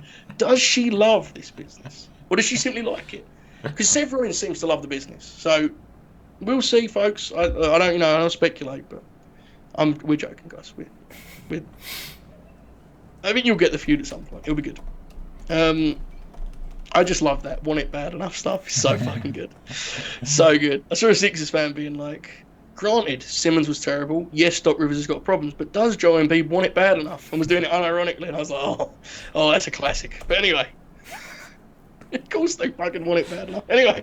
There's such a good tweet. It's this cornerback who I don't know how much you follow American football, Joseph. Do you know who Randy Moss is? No. Oh shit. All right. Well, anyway, Sorry. Randy Moss is he's like this very tall wide receiver who can like jump out of the building and like basically like if you throw the ball up very high, like he just goes up, gets it, like a jump ball type situation, right?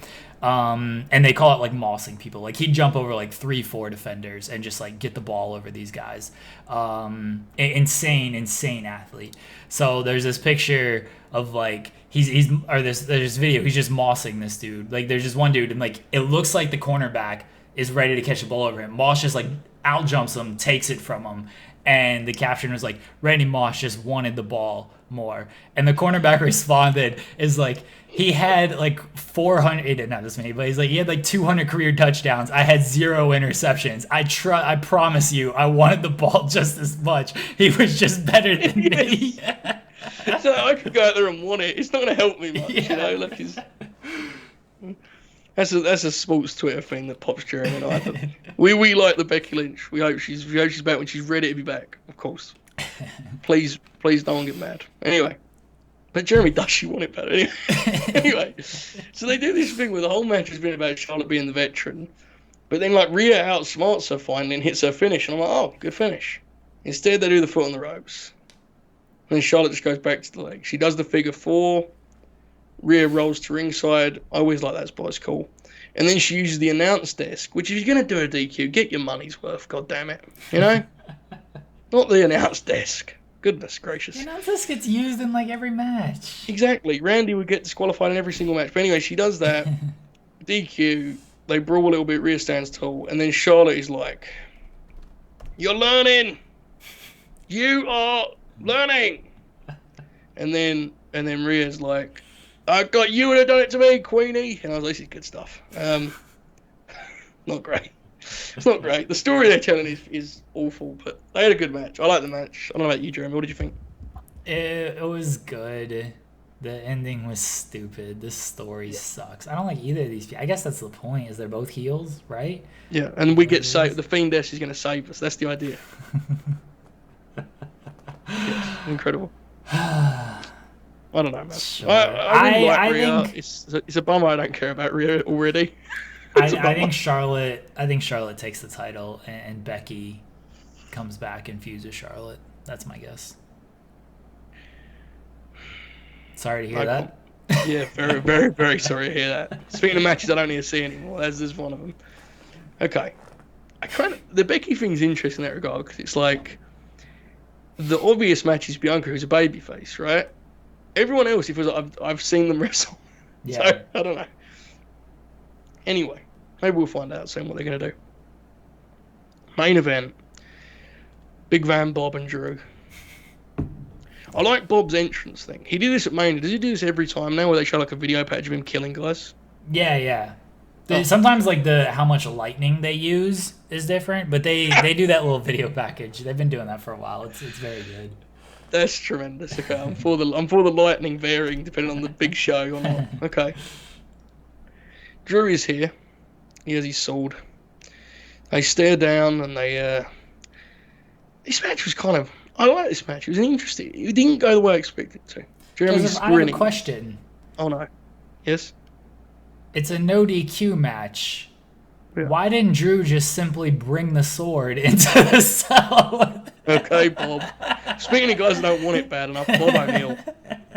What a loser he turned out to be. He goes to me, you're just upset I was proven right about Doc Rivers and Daryl Morey. What's Daryl Morey done? He hasn't missed the shots. What do you want Daryl to do, Bob? Anyway, I'm not even venting about this anymore. Anyway, I like Bob's entrance. Did I mention I like Bob's entrance? Can we talk about Bob's entrance again? Of course there was a ref bump. Okay, look, here's the thing. I get underway. Bob's immediately goes to weaponry and he just gets the shit kicked out of him for what felt like 20 minutes. Drew was kicking ass here, man. And it was like, it looked good and Drew stuff's always physical enough to make it work. So I haven't got a problem with it, but it was pretty bold. It was an extended shine. Toby Suicide says, I would simply bring a gun to a Hell in a Cell match and let Liv Morgan murder me. Big pop at Liv Morgan being in a Hell in a Cell match. But anyway, it's the best thing ever on our Patreon podcasting.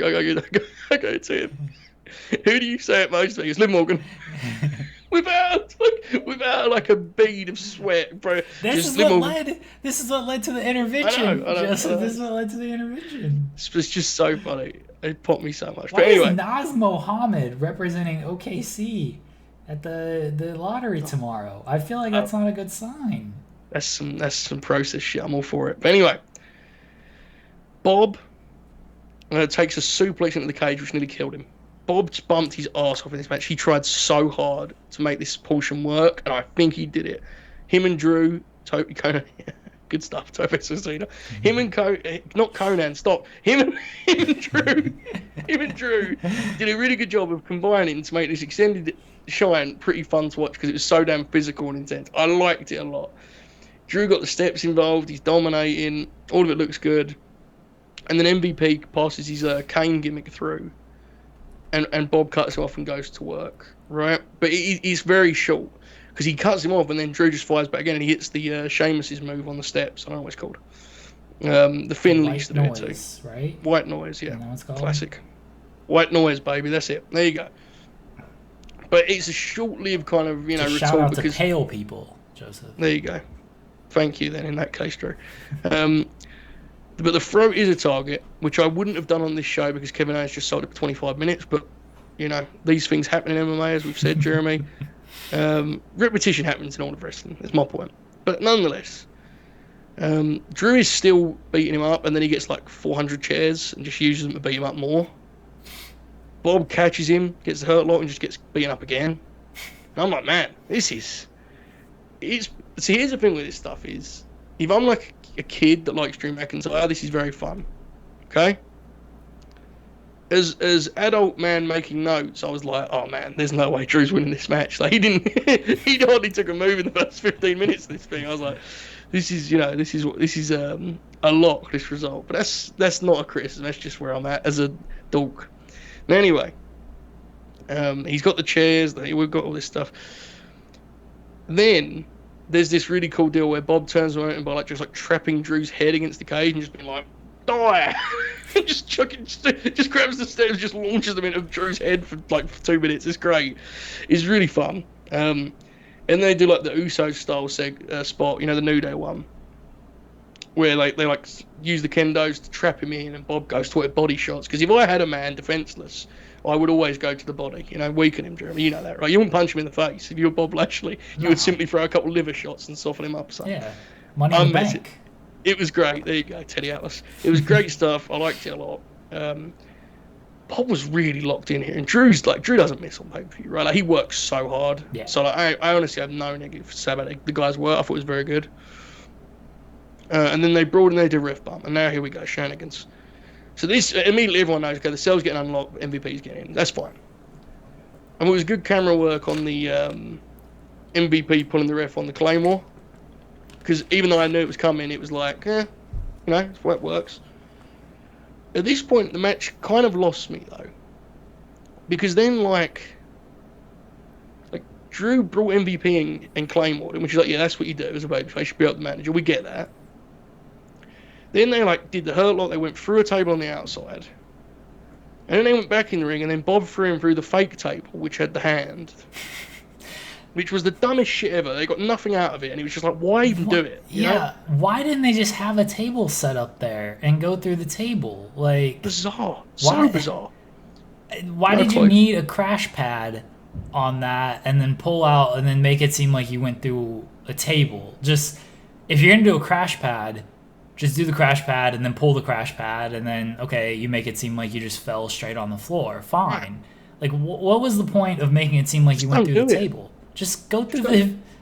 Just don't do it. They did a table spot literally minutes before. Yeah. Even that, it was right before this. It was such a nothing spot in the match because then Drew just came in and they fought some more. It was so. I mean, obviously the hand being there made it point out, but even I noticed the hand, but I noticed obviously the table pieces, and I was like, yeah, how the fuck was this table set up? Why didn't you shoot it going through the table? What are we doing? Bizarre, and stuff like that's really, I'm really intrigued by it. It's an industry-wide issue. I think finishes, are a problem in wrestling today. I really do believe that. I think there's a lack of creativity on finishes. WWE has got a weird, their finishing runs are just getting bizarrely produced. None of this is an indictment on the performers, guys. It was all puzzling because again, it didn't have any consequence. So they do this and they get back in and they fight some more, and then it goes a little bit longer than it needs to. And MVP does an interference, and they just a TV finish where he rolls him up. And it's look, I get it. I understand it's heat and all that stuff. Drew got robbed, okay? But at the same time, what in 2021? What purpose does this really serve? Does it really get heat? You're in an empty Thunderdome with Skype screens. It's just, I feel like people would have been more happy with this pay-per-view. It just had a finish. And what was most puzzling was this felt like the finish they had planned before they moved the Roman match. Yeah. Just really weird ending and kind of let these guys down. It wasn't a disaster, terrible finish. I hated it. It was just a little bit that was flat. and they worked so hard before it. It was a shame. I think Drew's winning Money in the Bank, and that'll be their way around this. I don't know where Drew's at. I think he's worked incredibly hard. We'll have to see what happens when live crowds get back, bro. My read on it is he's not where he needs to be in terms of like fan connection. We shall see. I can't guarantee that until I see it, but I thought, to me, they're gonna go. There's no way you do this finish and just never go back to Drew and Bob, which is concerning to me because I don't want to see him wrestle anymore. But that's a problem. Like this show, the theme of this show, which I thought was a good show, and I like the wrestling on it. To me, it's like, look, this show, for all the hard work, was a show of good match. I'd rather not see these people wrestle again, and I don't think that's ideal. Now they're in luck because the next pay-per-view is the first one out of this Thunderdome, and they can start fresh. Jeremy and I both probably are cynical in terms of what that's going to look like. However, they've got an opportunity to, and I can only review what they've done and put in front of us. I thought the show was good. I thought everyone worked hard. I thought the talent was, to me, the talent right now is tremendous. Even after all of the cuts and all of this and all that, it's still great talent. They all worked hard. I have no criticism of that. I just thought another show where I'm slightly alarmed about the lack of forward momentum story-wise. To me, there's no one out there, and maybe I'm wrong. I'm certainly not thinking, I wonder what happens on Raw tonight. Well, and I think nobody's wondering what's going to happen on Raw. It's 5:30, and they haven't announced a fucking thing for this show. Right. We're 2.5 hours away from the show. No one knows what's on it. It's just, hey, tune in to Raw to see the fallout from Hell in a Cell. No one knows what's actually going to happen on the show. No matches, no segments, nothing. And I'm sitting here constantly refreshing because I'm trying to. Because here's the thing with this is like if they don't announce anything until 6:30, it's not even a story. It's like, okay, this is a dead story in an hour and a half. What are we gonna do? We're gonna do writing about it. Like announce something. Give people a reason to want to tune in. My thoughts on Lashley and Drew. Mm-hmm. Good match, good hard-hitting match. The hand thing was weird, but like I think both guys, as is usually a case with WWE pay-per-views, they both worked hard and everything. The finish, here's the thing with the finish. I think it works as a one-off thing, right? Because you're trying to protect McIntyre, and he gets MVP hooks his leg, and so he's distracted. And then he gets rolled up. Bob uses the tights and everything. Like, it works in that sense. Like, oh, man, McIntyre just, like, can't overcome MVP. Even with the cell, he just kind of got caught slipping and everything. Like, it works, right? The problem is they do this finish every fucking show. Like, they do it every show. And they do it multiple times a show as well. So it's just, instead of making it impactful of, like, oh, man, like, you feel bad for McIntyre because he got distracted again. He just kind of got caught up in the moment and everything. MVP he got in the cage even though it was a cell and they weren't supposed to be able to get in the cell and stuff. It's like, oh man, he just kind of he lucked out again on this. Bad luck again on this. It's just like, man, you look like a dork like you look like every week, getting fooled by just getting pinned with this distraction roll up nonsense that everyone gets pinned by. Like you can do this finish, but you can't do it every single match like they do. Right. And this goes back to the conversations we've had before, which is there are certain tropes that are outdated and people are too in the bubble to appreciate it. And we've had this conversation about squash matches. I'm going to do it again here. They think this roll-up finish protects Drew. Yeah. It makes him look dumb, as you just pointed out. You perfectly said it. It happens so often you look like an idiot. To me, I don't think it has the effect they believe it does, where it's like Drew would beat him fair and square, because I just saw Bob did beat Drew basically fair at Mania. I know that MVP shouted, and that made him look dumb too. I think they'd be better served making Bob just like a mountain he can't climb, and him just losing. I agree with this, and this is why I had so much of an issue of Lashley, because he lost the stupid distraction roll-up to Kofi.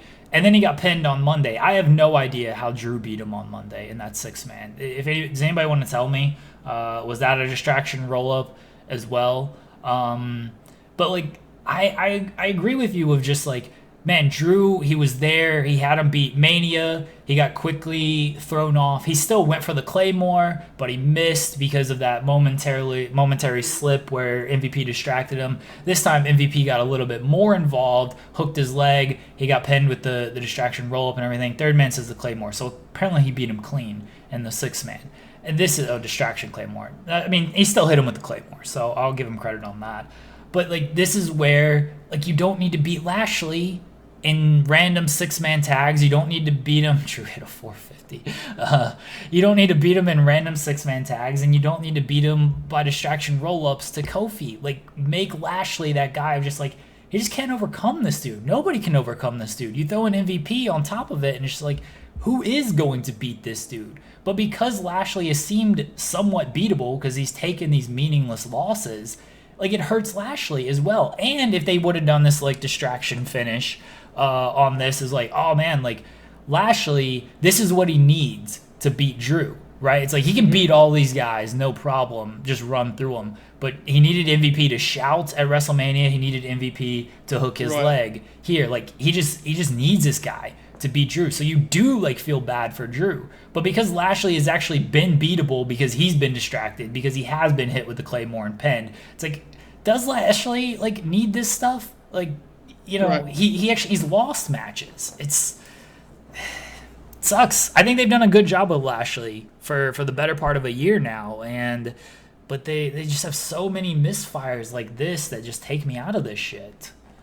It's weird that, look, there's a lot of issues with WWE, and a lot of the stories, I think, objectively just aren't for us. And I think that's okay, right? Like, we can live with that.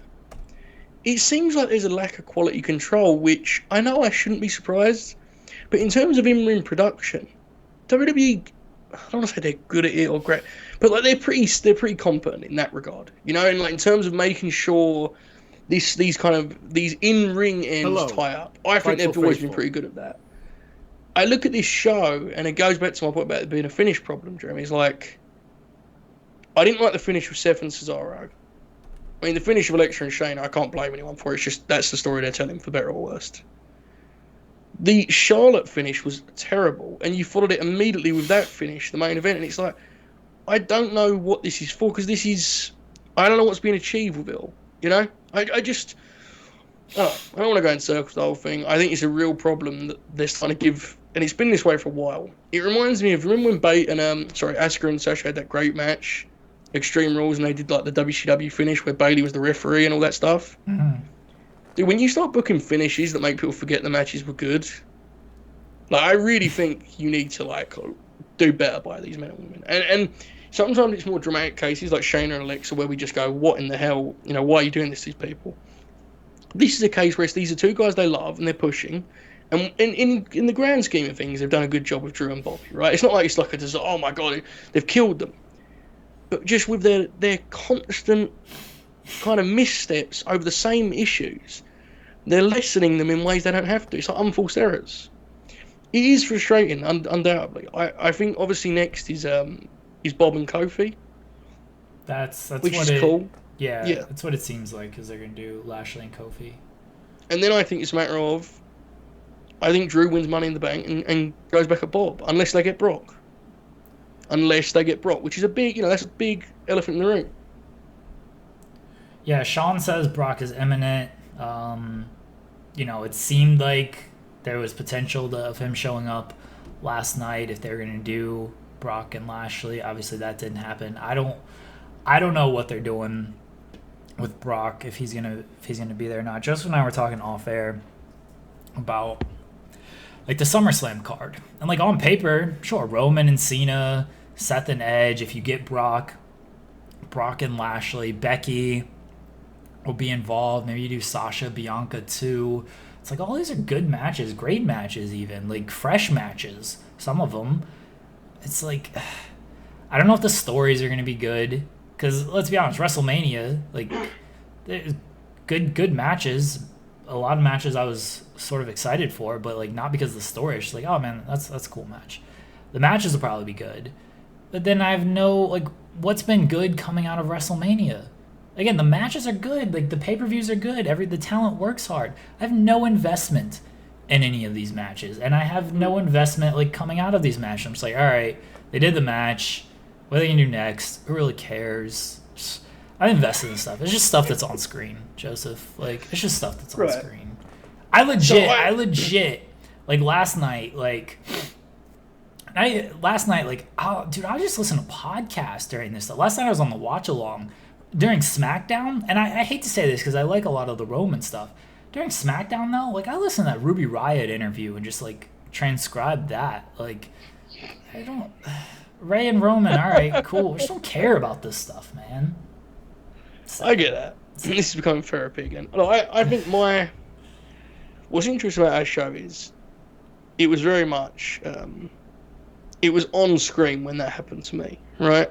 Yeah. Because we had the Ricochet death, which I mourned, and I said, no more. I will no longer care. And then I put all my eggs in the Bliss Cross basket, and they blew it up, detonated, and I was like, never again. And I've stuck by that. I willingly watch them cold without emotional investment because it's better for me. So I'm torn between. I agree with you that like that's a sad thing, but it's also my decision. So whatever. I do think there's a truth to like the lack of emotional substance. I really do. I think there's a lack of weight to what's happening on TV, and a lot of it just feels like they're just doing stuff because like that's what they want to do, and that's fine. We don't need hammer it into the ground because we've both talked about it enough. But it's like I saw a power. I can't remember who it was. But someone was like, they talked about this with Bob and Drew, and I mentioned it this weekend. It's such a perfect modern WWE feud in the sense that like they're going to work hard and have good matches, but like, there's no palpable kind of like feel or vibe to how important it is, right? It's just like they're just two guys that are like framed as top guys wrestling each other, and if crowds were there, they would get into it because they're working hard and they'd cheer and they'd boo. But when the bell would ring, would there be any heat in the building? Is anyone? Is there an energy? We talk about heat a lot, and when I say heat, I think people go to like MJF calling people fat in the crowd and that. When I say heat, what I mean is the bell rings and that energy of like tension about what's about to happen. That sense of excitement of the unknown, I think has been absent from WWE for a long, long time, and I think the only way they get it back is by doing these dream matches with part-time guys. So I think SummerSlam will be a show that looks awesome and it's going to be a great poster. I'm with you in the sense that, okay, but then what happens in September when all those guys have gone again? And look, I think the world of Brock Lesnar as a performer. On Patreon, Bob and I are watching all of his old matches. It's well overdue we have a conversation about what Brock is for this product, because I really think there's a lot of evidence to suggest he's been a negative. And I think that's disappointing because he's so talented and such a wonderful presence. But I don't think he's ever been replaced as the top guy. And I think Roman as a heel is just getting there. But the issue is we need a babyface now. And my concern is they go, oh, Brock's the babyface. So that's a concern. And as a fan that's not invested, I think, Brock's back. That's awesome. I like watching Brock wrestle. But I have to say, Jeremy, that I think there's a bigger topic to have about, like, what does Brock bring at this point, man? I read a wonderful review. I believe it was Handwork Reviews. He does some of the best match reviews. And he reviewed Cena's match with Brock. When Cena just got killed by Brock? Which one? And he was like, yeah, SummerSlam. O'Neal and I watched that last week. There you go. So he reviewed this match, and he's writing about what it meant in the kind of significant story. And he said, this is really the end of John as top guy, which is true, right? Because he comes back basically to just pass it where Bryan was supposed to pass it. In truth, it was the year before when Bryan beat Cena. We know this. But, like, his point was Brock never really... That was never passed on from Brock, man. Like, Roman beat him. Roman never really beat him, did he? Roman never really, truly... We never ended that era. And we end up in this weird position where Raw feels without a top guy without Brock. I think that's not good. That's not healthy to me. Does any of this matter in the grand scheme of things for their business? Absolutely not. Not at all. They're fine. Did they try this with Drew, and it just... Yes. Yeah, they did. I just think it felt like secondary, and it felt... Look, a lot of it's out of their hands. They didn't empty building. It's shit. I think it's really telling that we both feel like Brock would come back and be their biggest star on Raw by like a mile. And he's not been there for 18 months or 14 months, whatever. I don't know, Jeremy. What do you think about this Brock stuff? Am I off base? It feels like it's just an easy way of going in circles without achieving anything, you know? I mean, I've felt this way about the part-time stuff, you know? Like, look, I love Brock. I think he's great. Yes. But if he's going to come back, you've got to make somebody with him. Like, that's the thing. You've just got to make somebody. I do feel like they tried it with Drew, right? They even tried it with Seth. Like, am I wrong in thinking that? Like, dude, he lost to Seth at Mania. He lost to Seth at SummerSlam. Like they tried it with Seth. The problem is, like, they can have people beat Brock. It's not that. It's just that they don't do anything with these people afterwards. Like, the Seth run afterwards, like, oh, let's beat Brock and then let's pair him with Becky and feud him with King Corbin for 20 months. Like, it's a terrible follow-up. And then the SummerSlam stuff was, oh, he beat Brock at SummerSlam, now we're going to move him on to The Fiend. Like, see, here's the thing, is I agree, but I also think Brock falling in love with the sprint is a problem. And what I mean by that is, if Daniel Bryan beats Brock after that 15-minute match, which is an all-timer, it's like a moment I remember forever. If AJ beats Brock after their 15-minute match, it's an all-timer, it's a moment forever. Brock losing in 3 minutes where he just hits his finisher and takes cold finishes, man, like, I think it's very hollow. I really do. You know, like, now Seth beating him at SummerSlam was a big one. That's the best example, Jeremy, of what you just said of, like, the follow-up killed Seth. Like, murdered him. The Fiend was, you know, that was terrible for Seth. Here's the other problem. What did Brock go and do? 6 weeks later, he won the other title. Yeah. He lost it at SummerSlam. 6 weeks later, he killed Kofi and won the title. He never has felt truly surpassed as the guy. So it's like... And look, again, am I saying there's guys that are better than Brock Lesnar? No. He's generational. He's historically great at pro wrestling. I love Brock.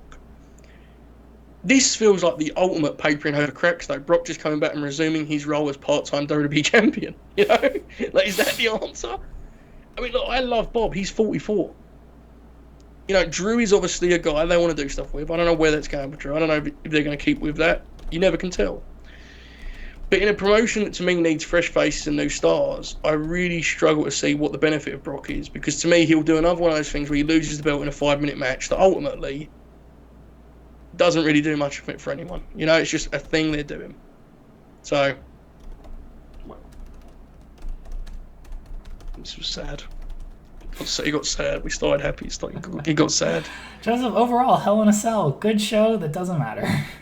You know, I liked it. I needed it last night. So, you know, I did, honestly, I have no criticism of the pay-per-view as like an objective scale. I just worry about the overall, and I have to be honest, man, I'm kind of jealous of people that are like, wow, Cena and Brock at SummerSlam, let's go. It's like, I wish I could be as happy as you are. Because my reaction is like, oh, we cool. And then what happens? You know? It's just it's a different mindset. We're very cynical because we're more close to it. But I do think sometimes cynicism is realism. And in this case, I think we've got a fair concern in the sense like, okay, and then what happens when John goes back to do a film?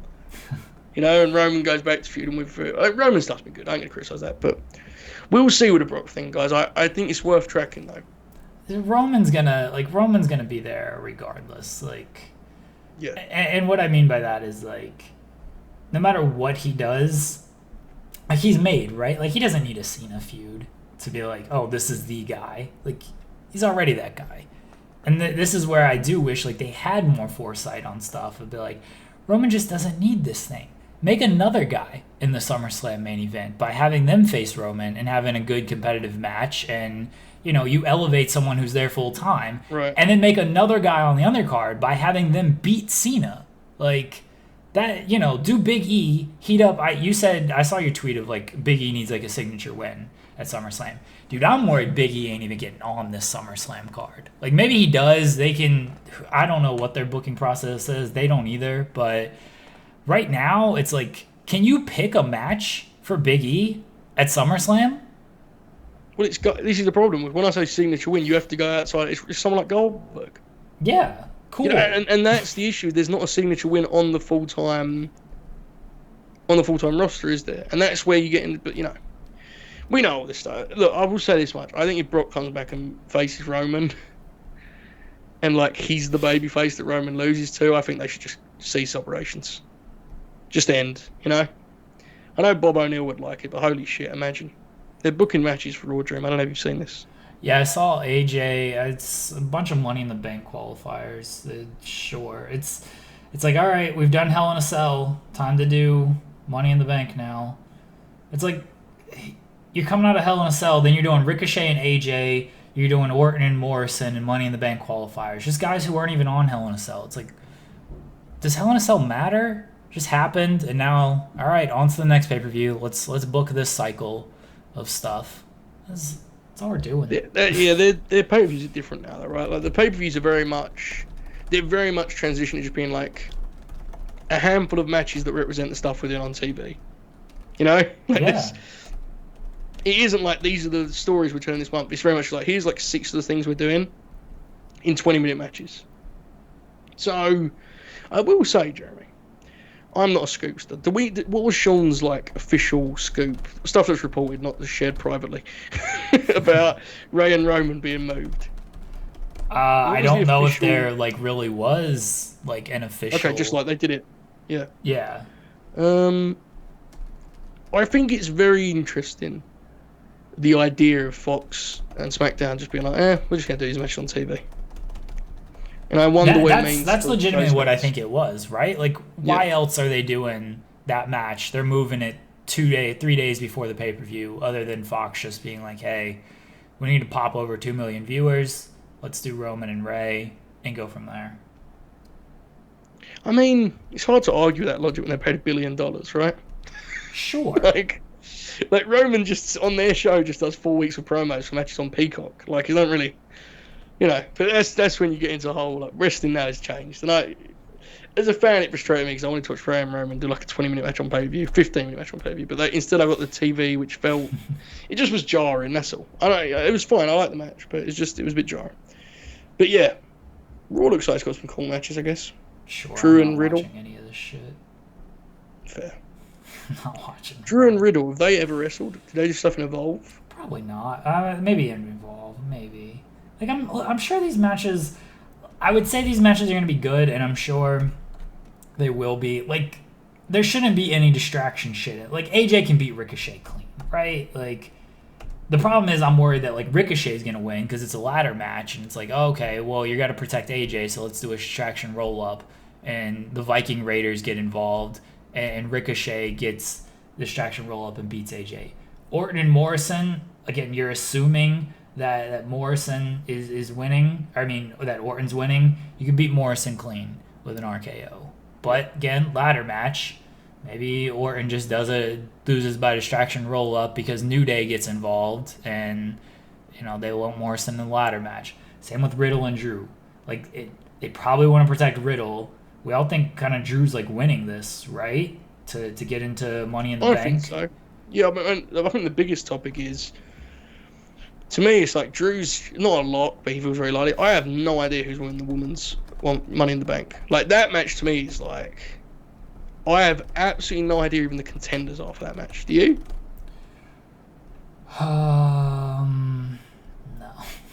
No. People think Sasha, but it's like... Hang on a second.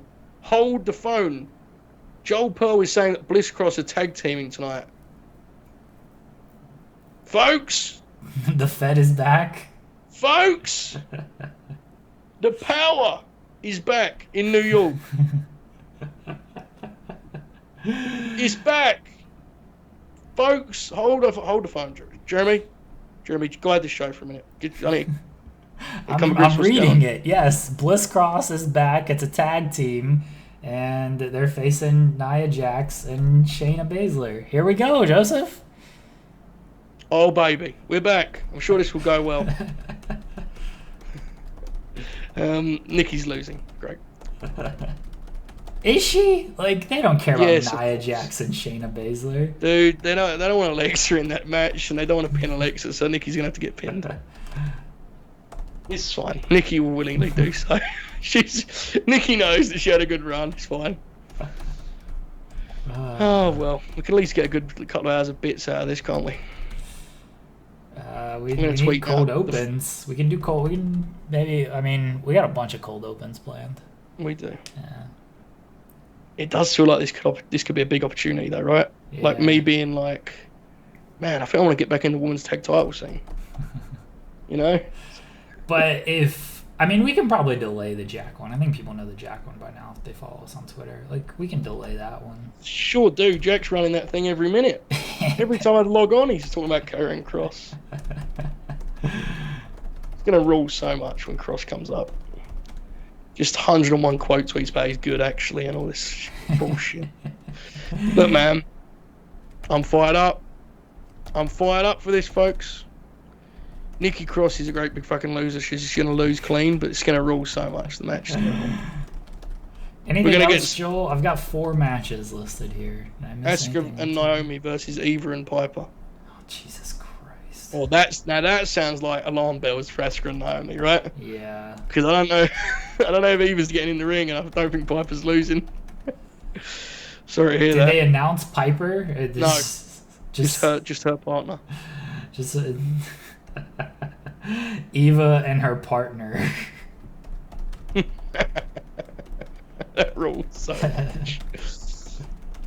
Imagine being one of the 12 perverts that watches NXT UK and be like, wow, do I not exist? Wow. Her dominant cohort is what they have listed her as. Oh, that rules. That should just be her name. Dom. It's Dom. Oh, man. I'm actually going to watch this Bliss Cross match, bro. I'm fucking diseased. I'm going to sound gravely wrong with me, guys. I'm actually going to watch this match and then just lose my mind and have a nervous breakdown on Twitter about it. And I literally am sitting here live knowing what it's going to be. Why do I do this, Jeremy? Why do we love this business the way we do? I don't, Joseph. Oh, yeah, true. I don't actually. I actively hate wrestling. Fair. It's fair. No, I hate it. These shows must be really tough for you. I don't watch them. No, but what I'm saying is these shows, you come on here, you have to just deal with my up and down emotional swings in the world of professional wrestling. You're just you all suck, Joe. When are you going to reach the conclusion I reached here?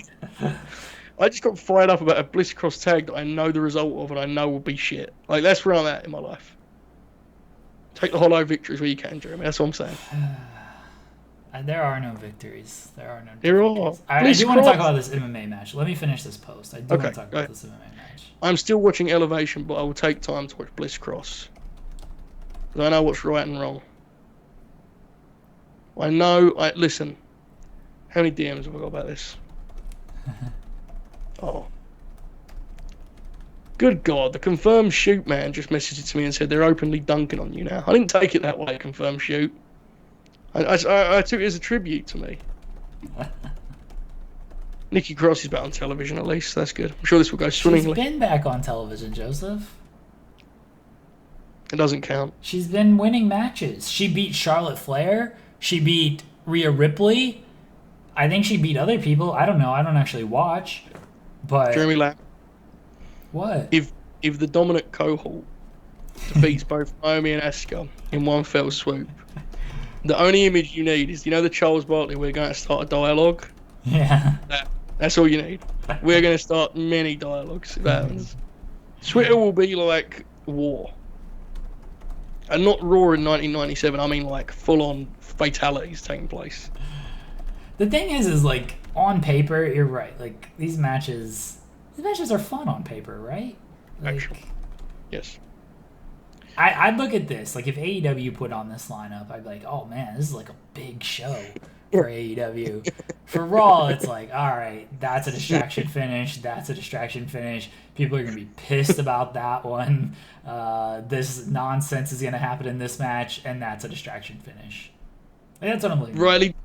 Riley, you're a pal. Do not tell me that Nikki Cross is on a 4-match win streak, bro. See? I told you. It's treating her she's I'm not even going to say what I was going to say. It's not good. Asuka they may just beat Eva, but I feel like they're not going to do that. No. I don't think they're just going to beat Eva. They're either... I think they're just beating Naomi, like legit. I think they're just beating Naomi again. They don't care about Naomi, dude. Like They don't? no. Wait, they don't care about Naomi? They don't care about Naomi. See, I was convinced it was just long-term storytelling when she came back and was red hot and lost by getting her hands tied in her shirt. There was an underrated element of the Bill Goldberg show where you and I just like lost our minds laughing at Sean Molly. It was like Naomi was like this red hot babyface and she lost by having her like shirt just like used as a weapon against her. Like if Alexa Bliss did that as a heel champ, like people would have it would have been war, wouldn't it? It went under the radar because the Fiend Bray Wyatt was murdered that night in Saudi Arabia. Oh, all right, MMA fight real quick. I need to get my run in before it gets too dark. What do you think of this, Joseph? Between the Wardlow and Jake Hager. So you know where I'm at on just generally MMA, like fake MMA. I think it's like ridiculous, right? Like I hate it. I don't know who it's for. MMA fans think it sucks, and wrestling fans don't want to watch MMA. I got like a perverse just pop out of this. I'm sorry, Jeremy. I really did.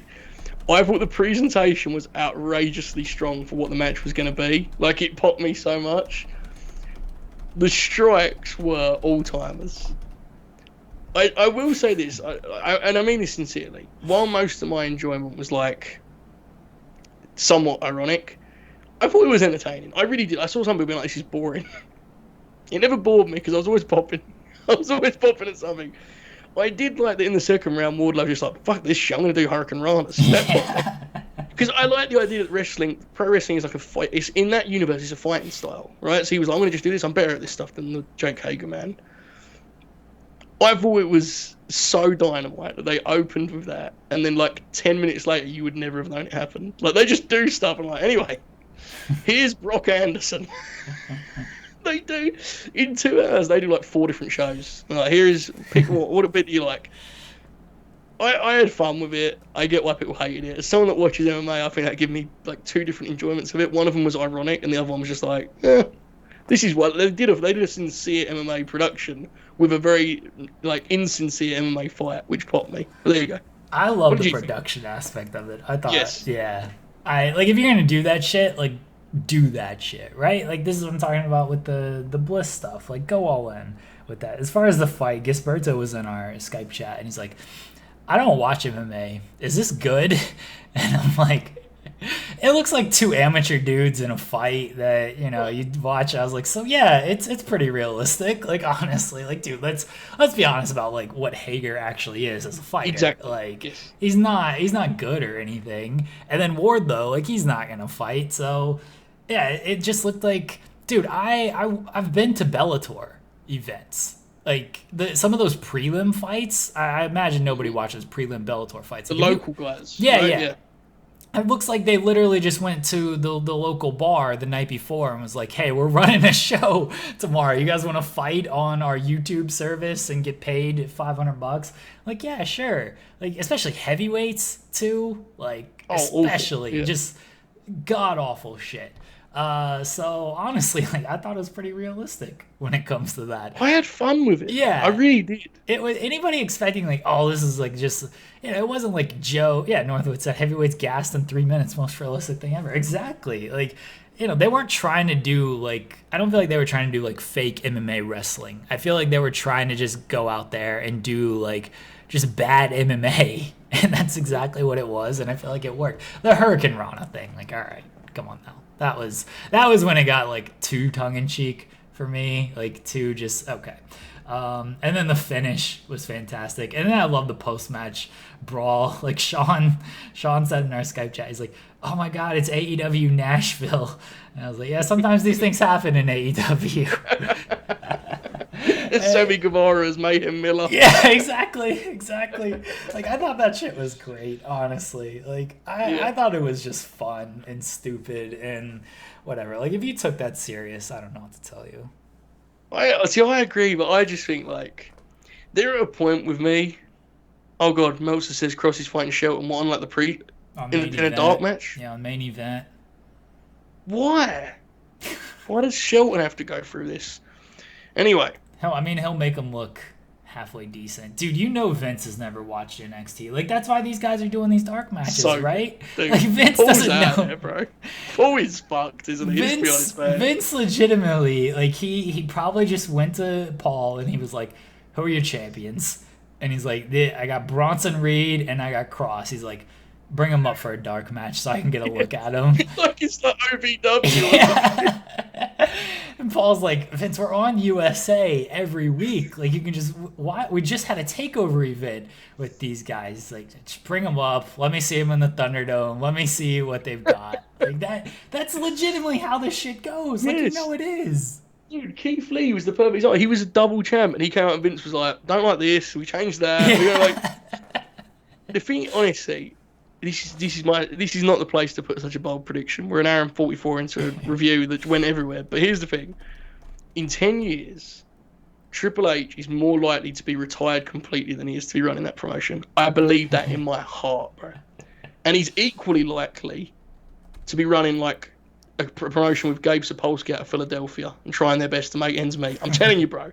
There's no way. I'm looking at the signals here. NXT feels further distanced away from the main roster than ever, and it's on television. The end is nigh, folks. Gabe needs to just hold on. He'll be booking Raw soon. The political powers shift, you see. These things change. These things happen in MMA, as I just said. It's wild, man. It's a wild time. I don't really get the point of it, but there you go. But yes, the show main event. The show main event is going to be red hot this week. Hulu numbers through the roof. But yes, anything else we can talk about before you go and run? I don't think so. When does Dark Elevation start? In 45 minutes. Oh man, so I can get an hour of that. Head over for Bliss Cross. What a night is ahead! I'm going to live tweet this for us, folks. I'm going to live tweet. I may even go live. Maybe stream on Periscope, whatever the fuck the Twitter stream thing is, while Bliss Cross wrestle. Do you want to be on Twitch? I mean, I could. It feels like a lot of setup. I could just sit on my phone. I mean, you know, I guess I could do that on Twitch. If you want to be on Twitch, We'll like, I'm not gonna watch this stupid show. So fair. Like, I don't know when the Bliss Cross stuff is going to be.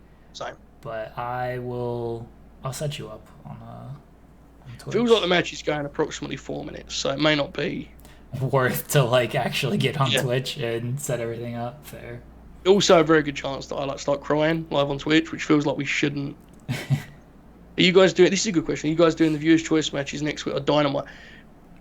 Here's what I'll say about that. That's actually not a bad question because it's Dynamite Saturday, and it's like by the time Thursday comes around, there's another Dynamite. Yeah. Here's what I'll say. Right now, it's Hangman Hobbs in the main event. Is there anything else on that show right now? Yeah. I'll tell you. Hold on. Okay. That's Jungle Boy and Kenny. It's that and Hangman. There's nothing else other than them two matches, right? I'll tell you. Because if it's like, I'm for Yeah, reviewing. it's according to our listing. It's just it's those two matches.